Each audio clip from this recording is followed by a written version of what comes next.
Perancangan kewangan di usia muda. Manusia memang pandai bagi alasan, tapi kita boleh pilih sama ada nak ulang kesilapan lama atau mula buat perubahan. Tetapkan matlamat kewangan sejak usia muda. Ramai anak muda jadi muflis sebab tak urus duit dengan betul.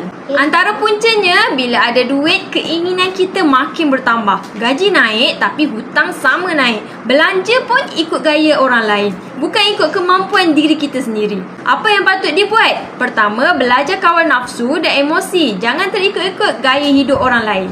Kedua, bina tabungan kecemasan. Simpan sekurang-kurangnya 3 ke 6 bulan pendapatan. Pastikan simpanan ni mudah dicairkan bila perlu. Ketiga, buat bajet bulanan. Pegang prinsip mudah. Jangan belanja lebih daripada pendapatan kita. Keempat, menyimpan secara konsisten. Asingkan dulu 10% daripada gaji untuk simpanan. Anggap itu sebagai simpanan yang dilupakan.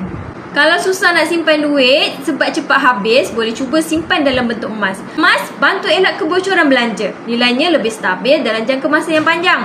Boleh mula serendah RM100 sahaja melalui akaun Masjid Public Gold. Nak saya bantu tuan-tuan adakan simpanan? Boleh klik link bio untuk saya bantu tuan-tuan sebaiknya.